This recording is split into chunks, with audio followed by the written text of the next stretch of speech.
Let's go. G-I-G-G-S. No. Rhodri. Is there anything that Lionel Messi is better than you at? It's opinions. I respect your opinions. Maybe in your opinion Messi is better than me, but in my mind I'm better than him. I do it again. Add it up, bankroll, euro, peso, add it up. I'm just doing me, everything is on me. Oh, you matter what? Add it up, bankroll, euro, peso, add it up.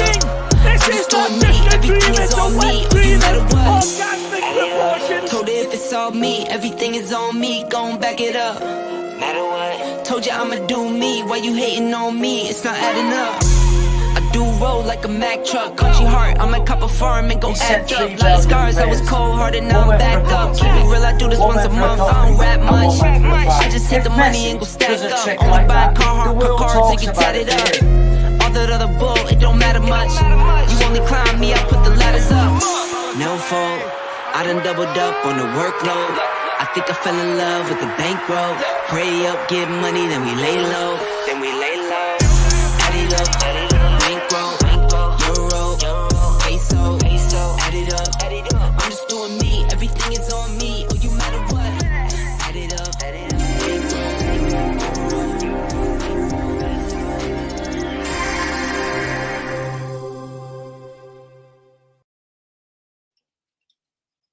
Yes, guys, I'm sorry. Welcome to Ace Podcast Nation. This is Rhodri Giggs on football. We are live, and it is time to debate football. It's going to be fun. I'm getting completely confused on what camera I'm on and stuff, so I'll switch that over now. But as always, joined by the legend, ex-Salford City, ex-FC United, ex-Bangor City, all these teams, they love it. Mr. Rhodri Giggs, how are you, mate? You good? Yeah, I'm good, mate. Good, considering. Feeling a bit poorly bad. Poorly yesterday. Yeah, not good. That's it, mate. Right. Just woke up. Just woke up, so I'm not going to sleep tonight. So. Oh, mate, that's the roughest, though, isn't it? It's like when you have a nap. Lucky move. Got home from work, fell asleep for like 45 minutes. Woke up about 20 minutes ago. So probably watch NFL tonight. Yeah, well, I suppose at least there's something on, isn't it? So the main debate this evening, we're going to be debating, is VAR ruining football? We're going to have a good old chat about that. But before we do, of course, we have to talk some charity prediction leagues and fantasy football. As always, my fantasy football effectively is just a waste of time. It's because I don't use the one that they use for the prediction league. So like my Sky one is like more acceptable, but my one in the predictor league, which actually matters, is awful. Dreadful. I don't think I got any points. But let's have a go. Charity League updates. This week's Fantasy Premier League top scorer was top scorer. Was Super 6. So how was it this week? No, you didn't do very well, mate. This week's FPL top scorer was Carl Roach. Despite getting -4 for a doggy, he still managed to score 55 in a difficult week. Lyndon Iverson topped the midweek Super 6, with Michael Evans topping the weekend round. But down to the important business, what did me and Rodders do? The Super 6, I scored a measly 8, taking my total for the season to 125. But Rhodri scored a whopping 16, but he still trails by 3 points. The FPL League, me and Rodders are absolutely killing it. I'm on 510 points, and I'm 47th out of 50. And Rodders is on a whopping 520 and is 45th. Dominating the fantasy league. It's a marathon. Next round's Saturday. Me and Rodders are just getting ready. We're just gearing up for a push after Christmas. Tactics. This is what it's all about, you see. Tactics. So what did you get again in Super 6? 8? 8, yeah, you doubled me. What did I get again? 16, and you're still behind. Yeah, sorry. I forgot I didn't hear you. 6, sweet. Sure. I mean, it shows how poor you've been, really. That you scored 16, you doubled my score, and you're still trading. Entertaining for the viewers. I can't just steal away. It's no fun in that, is there? It's no fun indeed, mate. No fun indeed. The fantasy league, I got to do something with my fantasy league team. I haven't even looked at it since I picked it. Like, I've got to go into it, and because in that Premier League one, you have there's things you can do in there, like triple points. Yeah, well, if you have not made any substitutes, you'll have loads of transfers left. You'll have about 8 transfers, so you can change most of your whole team if you want. Oh, maybe I might do that. I need to have a look at it because it's in a different app to the one that I use. So it's like I never go into it. Gonna have to go into it, mate. Right, let's start. I want to start with VAR because that's going to be the chunk of the show, mate. I'm going to play devil's advocate, basically, to everything which you say about it, and just to get the debate going. I'm going to go into full talk sport mode, and just say stuff that I. Do you mean go against? So what you're going to say? I'm going to say these people are idiots. So the devil's advocate, you're going to say they're not. Yeah, these people are running it. I'm going to go full Gabby Bonglahor. And say outrageous stuff for the sake of it. No, I'm gonna just look at it. The idiots who run it, it's like the Wild West. There needs some stipulations on it. It's supposed to be for clear and obvious, not for every little thing where we're taking 3 or 4 minutes and the viewing public, the paying public, don't know what's going on. Where over on the people's game, rugby, it's been going on for years. We can hear it quite clear. You just had the World Cup in the Rugby World Cup. There's an issue, right? Yeah, go to yeah. Here we go. We're going through it. Blah, blah, blah. Yeah, I see that. You see what I see. Blah, blah, blah. Okay, penalty. Blah, blah, blah. Boom. 30 seconds, 45 seconds tops. Where these idiots, you got to go to the screen. You got to do this. You got to do that. It's just an absolute farcical. So, I think one of the big problems is that the actual the rules itself. But before we get to that, I want to say, I feel like they're actually actively looking for stuff now. There was some stuff on the weekend where even the one in the Manchester derby, no one really thought that was a penalty until Rhodri chased the ref down and all that. And it was you see about 20 of them in a game. So that's not a clear and obvious thing. There's the Arsenal Newcastle thing where Arteta has lost his fucking mind afterwards. It took so long. And to me, I just think but there was 3 different things there though, wasn't there? I know that, but the ball was in, just about. And then it's really, is he offside? No. Is it a foul? No, probably not. Or not enough to overturn the goal. If you're pushed in the back like that, how do your feet come up? You go forward. Your feet don't come up in the air He went forward and his feet come up in the air. And if he threw his body, put as much effort into throwing his body to try and defend the ball, he probably would have got the ball. It's another day, one of them go for you. It's just, Of course they do. Even that Rashford one, last night, Mike, right? If that's a red card, I don't know what we're doing. I understand he caught him and stuff like that. But he's just shielding the ball and the guy's moved his leg and they've kind of just collided. I remember, I grew up, if collisions is not serious foul play. It's just a part of the game. It's a physical game. It didn't ruin the game. It ruined the game for us because we were dominant. Yeah, at that point. I was going to say, without that sending off, United go and win that game probably comfortably. And I think it did change the game. And when you look at it on the bigger picture, 18 or 21 points right now, not 16. But if you look at it, mate, in the bigger picture, that could cost Ten Hag his job. If he keeps, if they lose to Luton on Saturday or whatever, these referees don't understand. Some of them are just, and it's not just Ten Hag; it's all of these people, isn't it? It's so bad, and you don't like to abuse officials or but when it's their actual job, these professionals, and maybe the fast track too quickly. I don't know because the refs are dying out now because the old ones are all going, but. Some of them are really good, but some of them are really bad. Some of them I think he's okay. But some of them are bad. And I mean, really. 100%. But then if you look at it, mate, right? Say like, I don't know, say Mark Clattenburg. I'm just picking a name out of the thing. Like, say Mark Clattenburg, right? When he became a ref, he would have come through, done youth football, done, different levels of football, worked his way up to be a Premier League referee. But it was like all the refereeing at all those levels is the same. It's just bigger grounds, but, more famous players, whatever. Whereas now, these young referees are coming in, they're doing it at youth level, League One, whatever, non-league. They're working their way up, and then they get to the Premier League, and it's a completely different job because they've got to do all the video shit. And to me, like, they're getting so much wrong.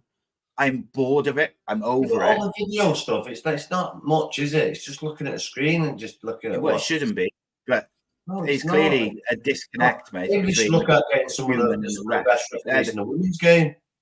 But there's a disconnect between the human beings who are doing in the VAR room to then what they're seeing on the pitch, because what they're doing is they're looking at frozen images and slowed down things, which everything looks worse in slow motion.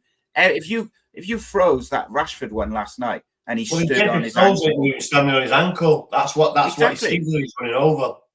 But if he sees that in real time and just sees it as a collision and what it is he's going to go, oh yeah, that's a booking. Let's move on.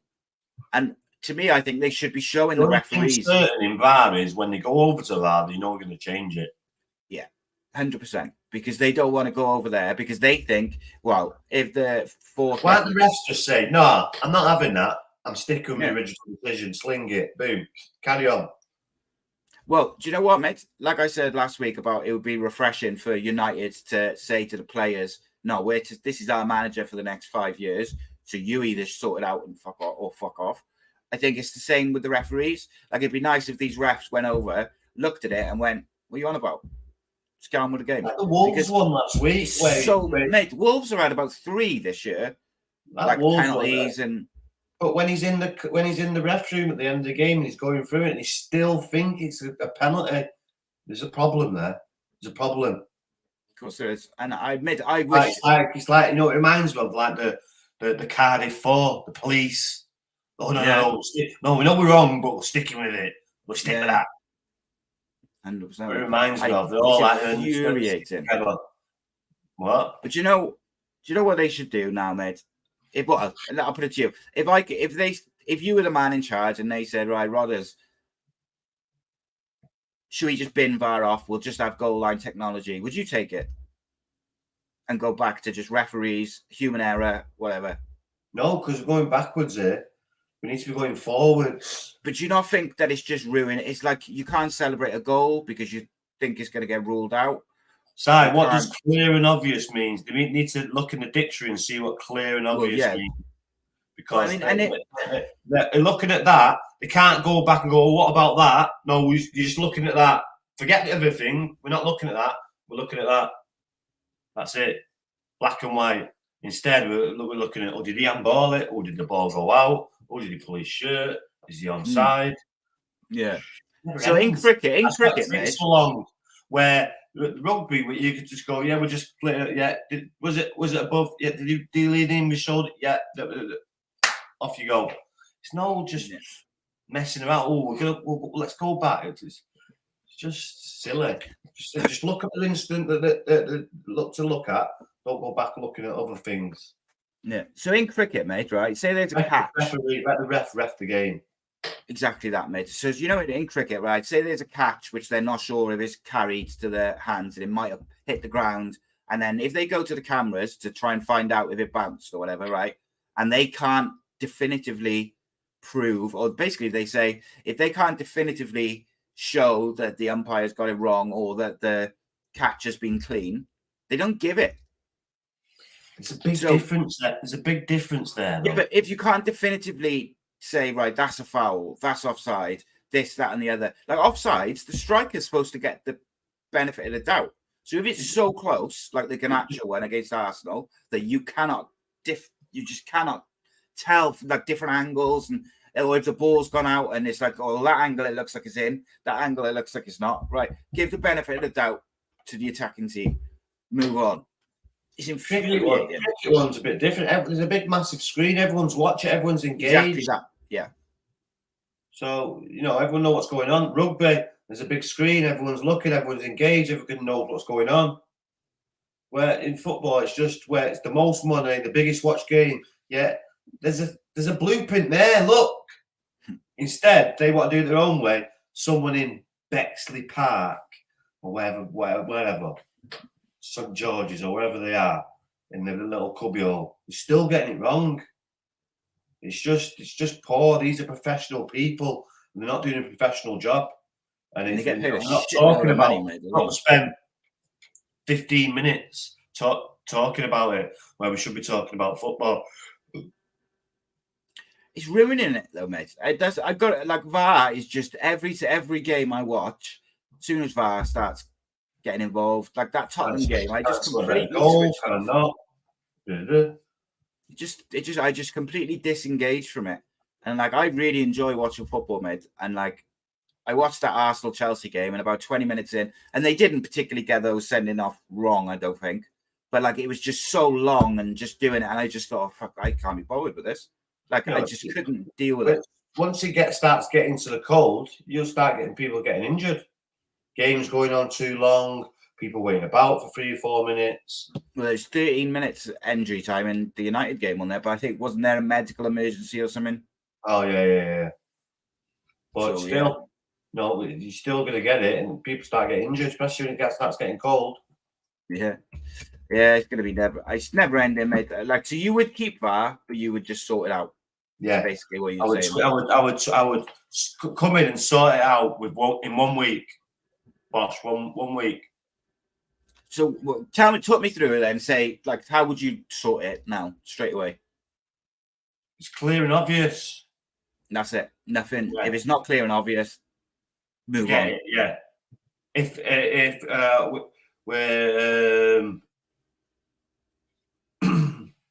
we're having a look at that, but then the video they were playing, they see the replay, and then they see something else. They can't do that. Just we're not looking at that, and that's it.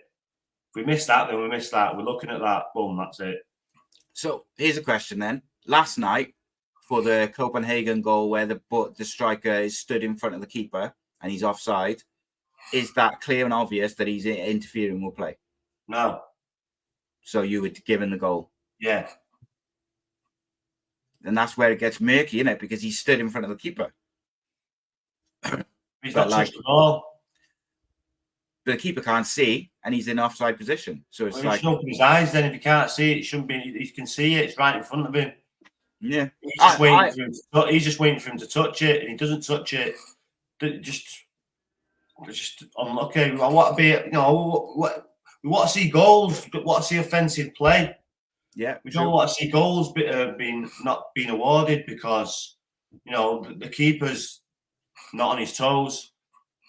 Follow the ball. Yeah. Yes, it's difficult, but that's why you pay thousands and thousands of pounds and you're at the top of the league. And they get paid a lot of money, mate, these referees as well. Yeah, I'm talking about the goalkeepers as well. Now. Right, yeah. Do your job by saving it and keeping your eye on the ball. You're the best of the best. So, yes, it's difficult because there's a man in front of it, but if he just goes through his legs, and we see it all the time, and it goes through defenders' legs. Yeah. For some reason, they're covering that. They're covering one end, and they're thinking that player's covering that end, and it goes through his legs. Then it's very difficult for him. Okay. But usually these strikes are from 20, 25 yards, and they can see him. They're just thinking, is he going to touch it and anticipate when really they should just keep an eye on the ball. Okay, so I'm kind of interested in this. So you're saying you would change it by going clear and obvious. So I'm going to ask you about a couple of decisions that we've seen this year, and if I don't know him, I need to look at it. We'll just move on. So say like the Onana one against Wolves in the first game of the season, where he just comes out and clatters the guy. That's easy penalty. Okay. What about the one where Garnacho against Arsenal, where the offside is like a fingernail or something? And even if you looked at it from different angles, he looked onside. So is that a goal or not a goal? No, I would stick with, if he's offside, he's offside. Okay. If his fingernail's offside, then he's offside. Okay. What about even though he can't score with his goal? So that's false. Yeah. So They don't go off the arms or the legs. They go off the shoulder, or the head, or the knee, or whatever's in front. They don't go off the hand because you can't score with the hand. Yeah, but I was more on about like the I know what you mean. Yeah.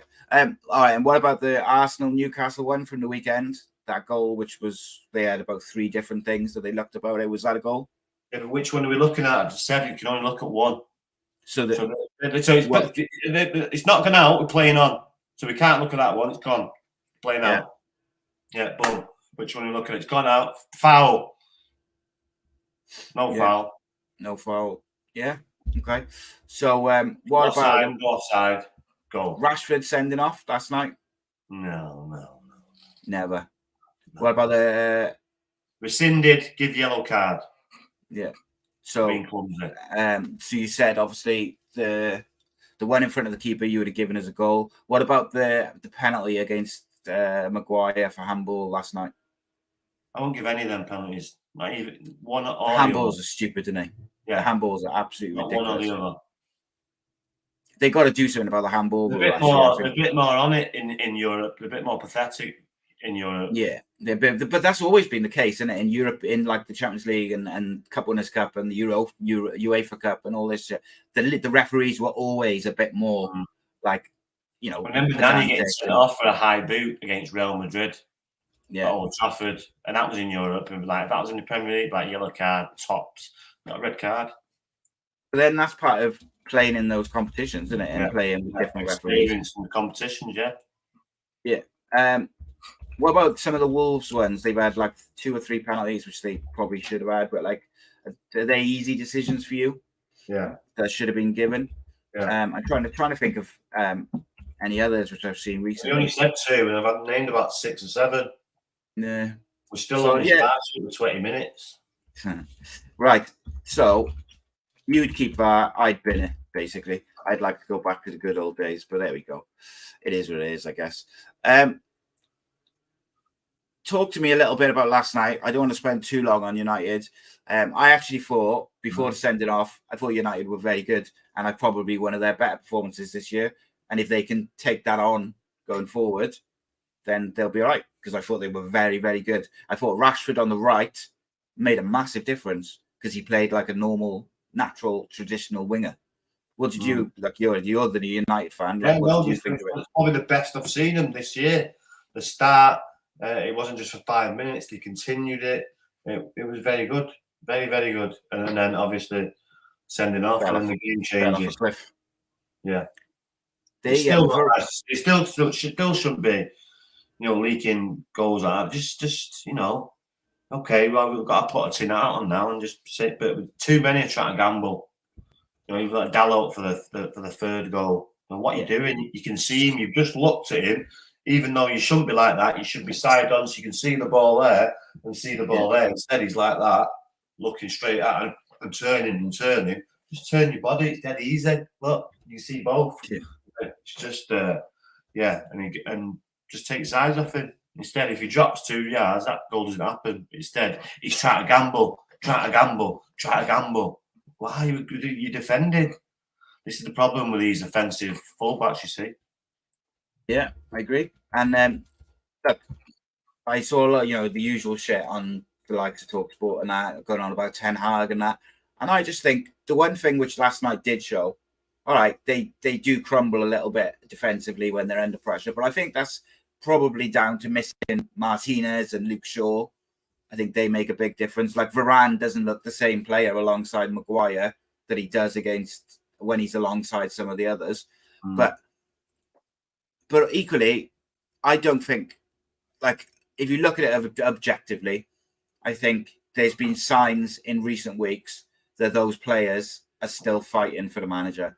And I think, so I think, if they can go and play against Luton on Saturday, like they did that first half hour, they'll kick on, they'll be good. It's one of them. But it's interesting that United are only, I think, 5 points off top 4, and they can still qualify from the Champions League group if they win their last 2 games, which obviously is, away in Turkey and Bayern Munich at home. But like, the world's crumbling according to the media. But actually, if they put a run together similar to last year of, just 5, 6, 7, 8 games, They'll be right. They'll be up it, mate. That was lost like 8 to 9 games already. Yeah, they've lost 9 in 16 or something like that. It's crazy. But they're not that far behind, though, mate. That's what I'm saying. That's not good. That still doesn't make it any better. That's no good. But it just means everyone else has been bad as well, I suppose.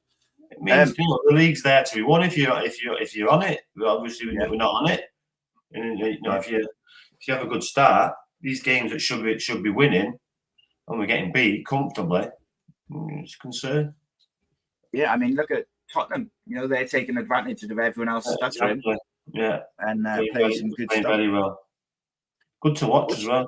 Yeah, they are very enjoyable to watch. I've got to be fair. What do you make of Newcastle? Like their form in the league has been excellent. They haven't lost in 5, 6, 7 games, I think. But Champions League last 2 games, they've come up against experienced teams, mate. Now, and the novelties wore off for Newcastle. Now they've had a good start, and people are on them now. And I think teams in the Champions League are not underestimating them. Playing against experienced campaigners, PSG, Dortmund beaten twice. Home is a lively place to play, and it's like St James's Park is, I suppose, on a night match. It's very, very noisy, and they got a good result. But same with PSG, but it's A.C.E. Milan. It's not an easy group, so but we could still qualify. So they've got to win their own game. Yeah, and I think that 1-0 defeat against Dortmund at home probably hurt them a little bit, didn't it? Because I think you have to win your own games. Newcastle's home. AC Milan at home, which they're more capable of doing. Yeah, and then it's PSG away, so good luck with that. Yeah. Well, the thing is with PSG, you never know what version of them is going to turn up, do you? Yeah. Milan beat them the other day, didn't they? And to get me 5 points, by the way. Yeah, well done. I'm sure you've seen it. I did, yeah. After you sent it to me, I don't pay any attention, mate. And I got Arsenal 2-0. What? Well, the thing is, right? I just wait, and I know if you've done good or bad. Because if you've done bad, I don't hear from you, and if you've done good, it's just gif after gif after gif. You hear from me every week, then, don't you? Really? So, yeah, no, mate. I haven't heard from you in weeks. Only had a little slack on the last couple of weeks. That's all. Let you catch back up. So, just before we kind of move on a little bit to a different subject, I'm very happy to announce that Cardiff City Legends Evening #2 is happening on the 1st of December, and Ace Podcast Nation presents an evening with Darren Pearce, former Cardiff City captain, and very much looking forward to chatting to Darren and opening up the questions to Cardiff fans. We had a great night last Friday with Mr. Andy Campbell. And the next one is 1st of December with Dan Pearce, also the current under-23s manager at Cardiff City. So lots of questions. Tickets go on sale tomorrow at 11 a.m. for just £5. They're open to members now. So if you're a member of Ace Podcast Nation, and that works out at 10p a day, by the way. 10p a day. What a bargain. Patreon.com/Ace Podcast Nation, by the way. But tickets go on sale tomorrow for the evening with Darren Pearce, former Cardiff City captain, 1st of December. Get them tomorrow, 11 o'clock. Good to see that, the Liverpool striker's dad got released, mate. I think that's very good news, isn't it? Because I don't think, no one wants to see that sort of shit. So that's good. Callum Wilson back in the England squad, mate. What do you make of that? No, he's played well, hasn't he? So I think the only thing which holds him back is his injuries, isn't it? Yeah, exactly. Yeah, he's a good player. Yeah, he's very good. Because I think Saka and Maddison are injured, aren't they? I think Did Maddison go off on Monday? Yeah, Maddison's injured. Yeah, he's a quality player, man. Maddison, I do like him. Really do. Big fan of him. Raheem Sterling not in the squad again. I think that's probably the right decision, isn't it? I'm not sure that I can make like a massive argument for him to be in the squad. He's probably thinking, hey, I don't want to pick you and put you on the bench with the experience. If you come in, I want you to be playing. So keep going, keep doing what you're doing, and you'll be back in the squad, but you'll be playing. So That's the thing. That's my mindset that I will be saying to him, because don't see him as much as a bench player, so I don't point in taking him. Are you going to play him? Probably not. We've got Rashford, Saka, a few others as well. Grealish and Grealish, Bellingham, all these people. Yeah. Yeah, I can see. Look, at the end of the day, if England have put full strength, Sterling's not going to play on the left because you're probably going to play Grealish, say, just out the top of my head. Not going to play right because you're going to play Saka. And then he's not going to play in the middle because you're going to play Bellingham. Bellingham's the first name on the team sheet. So you are right, he's probably not going to play. And I don't think his form has been that great for Chelsea that you're like, why isn't he in the squad? I'm sure he's pissed off, and I'm sure he feels like, he's done enough to be in the squad. I'm sure he's rang him. I'm sure that was along the lines of the conversation. Couldn't see it being anything else. You'd think so, wouldn't you, mate? Yeah. I wanted to make a mention, mate, also of Burnley's top scorer, Lyle Foster, is in the care of specialists due to a mental health issue. He was suffering with depression in July. He had reached out to the Burnley for support, which they gave him, and he's now been he's under the care of specialists. Best of luck to him. At the end of the day, the way I look at it, mate, is I'm glad to see. Not glad, obviously, that he's having issues. I'm glad to see, though, that he's reached out to the club and the club are looking after him and they put him in specialist care, simply because we all have seen, we all know people are in our personal lives who haven't maybe reached out or haven't been able to get the treatment that they needed, and it ends badly. And I think, it can end with addiction. It can end with, off the field issues. It can end with drinking and drugs and whatever. And it can also end in, the worst possible scenario. So hopefully, Lyle can get the appropriate care and he can work through it and get the best of it. But I think it's of course, it's a negative in terms of he's not very well, but I think it's a positive to see that he's getting support and care from the appropriate people. Amen, brother. So what are we looking at? What's time? Half.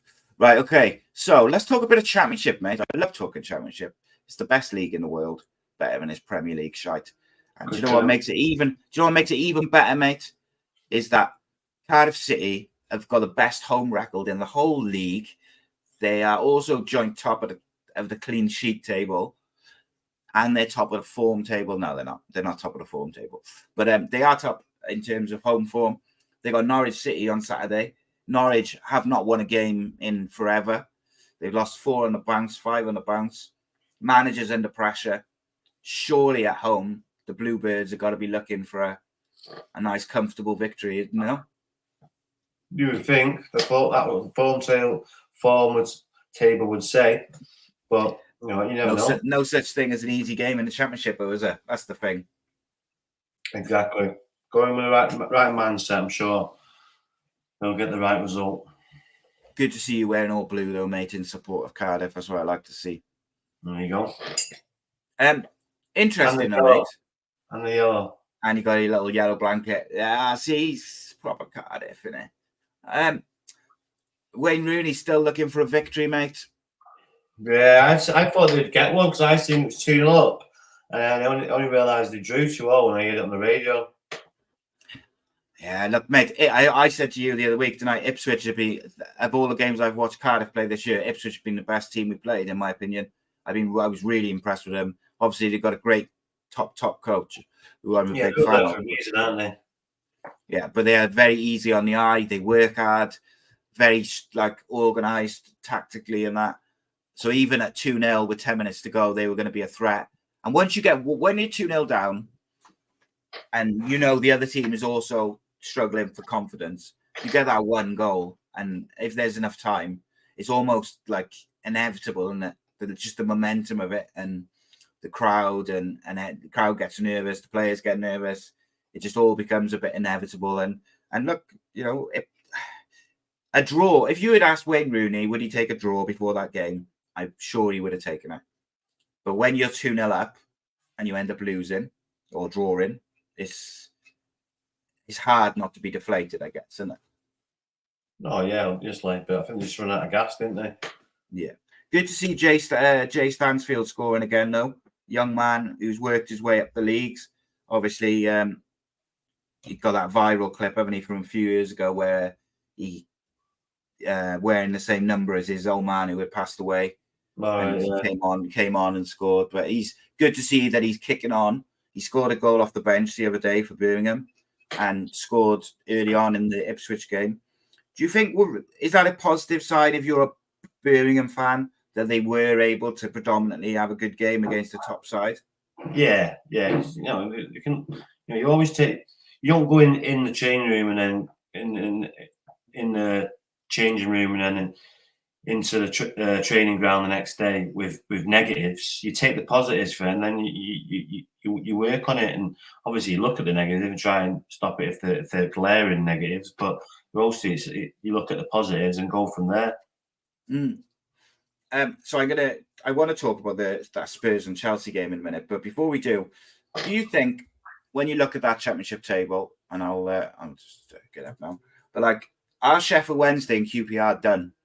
I know we're only 15 games in, but they just look done for. Their form, the amount of goals they've conceded, just everything. It just looks almost. Yeah, Sheffield United, Bournemouth, and Luton. There's your ones that are going. There's your freak. But what, like, so isn't that mad that like even Burnley as well? Them four, in between them four.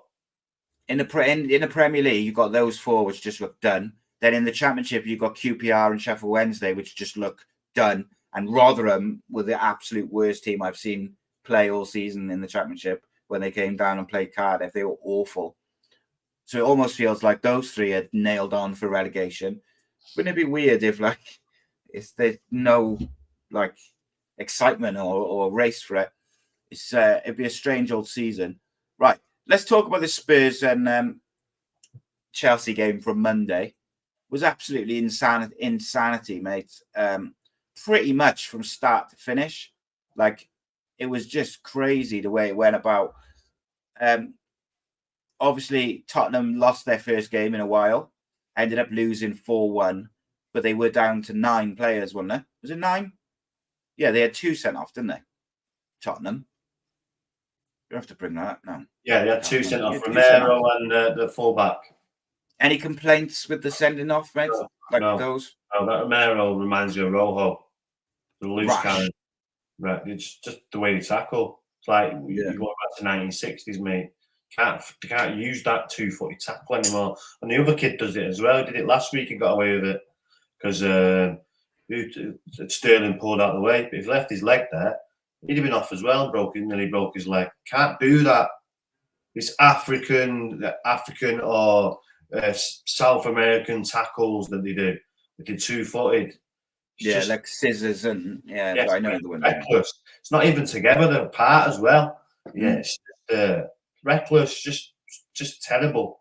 And it makes you a liability for your team. I remember like Rojo, using Rojo as an example. I always thought Rojo had a really good performance in him. He was a good defender, but he was such a liability. Like, he was like seconds from being sent off all the time. And I feel like Romero is like that. Like, he's like, you're waiting for him to do something stupid. But Tottenham got up to a great start. They were 1-0 up after 5 minutes through Kulusevski. He's a good player, man. They like him. And Tottenham looked good, comfortable. I thought that they looked like they might go on and win the game quite comfortably. And then all of a sudden, 33 minutes, Romero gets sent off. 2 minutes later, obviously, Palmer scores the penalty. To Tottenham, is this the start of what we all kind of waiting for with Tottenham, where they're going to kind of do a Spurs? Or is it just one of them games which just it's one of them games. They played well. A bit nuts, like. Yeah, it was one of them things. I watched this game. Yeah. So I only saw the highlights, so I'm kind of interested in your take on it. Yeah, it was a good game. Good game. They played a really high line all the way through. All Chelsea had to do is just play the right pass. And they were in all the time, but they kept on rushing it until eventually they did get it right, and then they just capitulated at the end. So, should Postecoglou have done anything differently after that second sending off? because he's won the crowd over as well. Because the crowd room for all they're going away. Yes, they got beat, but it's some game that I'm going 9 men, so it doesn't feel that bad. You get me? Yeah. I mean, Chelsea scored like 2 of their goals right at, like in deep into all in the 90th minute. 3 of them were like in the 90th minute or something. So 2 in the 94th, 95th, 98th, and 75th minute. He scored a hat trick at the end. What about Chelsea, mate? Because they've been really poor this year. Did you see signs that maybe there's something there, or do they still just look like an absolute mess? It's just a work in process, isn't it? They've got some good bits, but just a work in progress. Do you think Chelsea will have a bit of a run towards the second half of the season and be right up there again? Possibly. It all depends on the striker. That Jackson's good, but he's no 25, 30 goals a season, man. So just wait and see, won't we? How do you feel about on strikers? How do you feel about Højlund, mate? Top scorer in the Champions League. Hasn't scored a Premier League goal yet, so there's certain people that kind of hasn't scored a Premier League goal yet. And every time he has scored, we've lost. It's disallowed. Yeah, so he'll score goals, mate. You just got to be able to have the right players in the pitch in the right position to feed him. See how quick he is. He's anywhere in the box, then balls come in, he's going to put them away. So cross the ball more.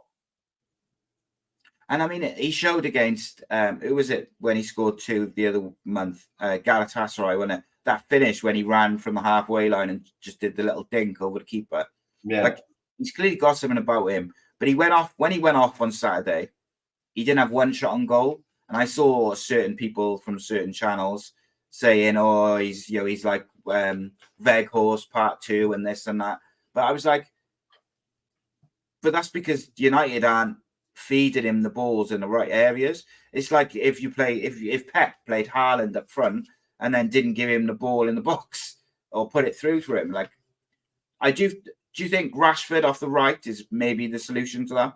Possibly, yeah. Just wait and see. I'm not sold on him yet. But it's better than the left.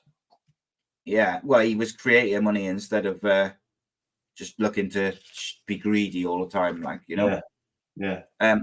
Because I think I said to you a couple of weeks back, I don't understand why they don't play Garnacho on the right. He seems made for it, like the way he's direct and just beat a man and puts it in the box. He's been playing well at the left though, so leave him there. Yeah, I think they looked a bit more balanced with Rashford on the right instead of Anthony. I don't know if I think maybe with Højlund particularly up front, United probably need more traditional wingers rather than this inverted wingers who run in and try and shoot all the time.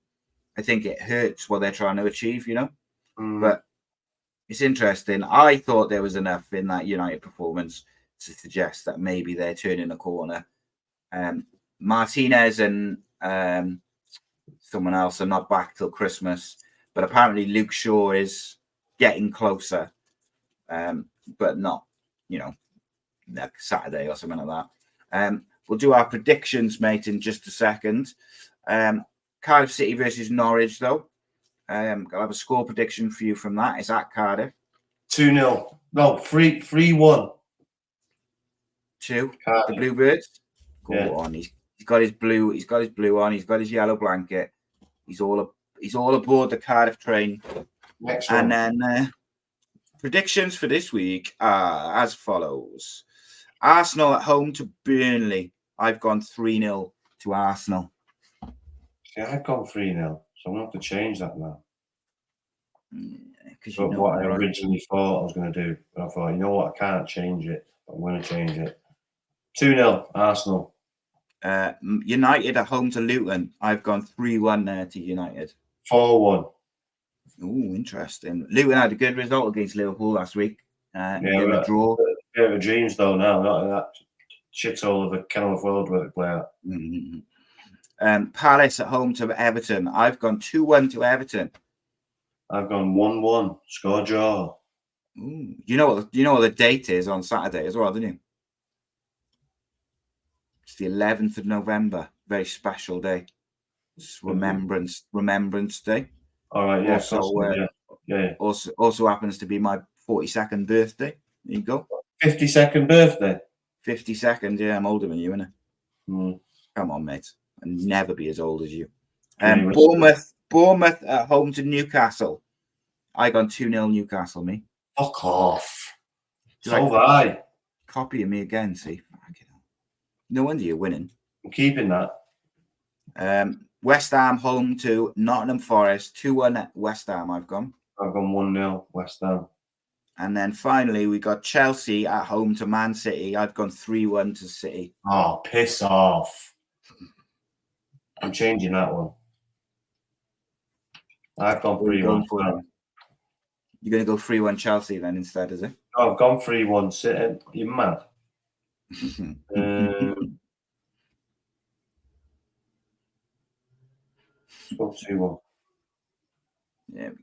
There we go.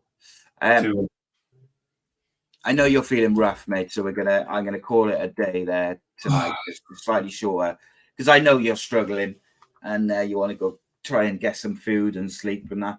Make sure you feel better, mate. Big UFC card on a Saturday. Tom Aspinall's title. Yes, it's gonna be good. Sheamus on at fucking 5 o'clock in the morning or whatever stupid time it is. No, it's in New York, so it won't be that late, will it? Well, it'll be like 2-3 o'clock, will it? Well, it's New York, so it's not LA time, is it? It's New York. Depends if it's late or not. It'll still be late. At 6 in the morning. Probably like, I still won't watch it anyway. Just watch it when you get up on YouTube. Don't watch it when you want to stay up anymore. No, I watch it in the morning. The thing is, I get up like 5:30 anyway. So if they're on sometimes I get up at like 5:30. Yeah, exactly. Like just starting. Third round or something. That's sweet. Yeah. Right.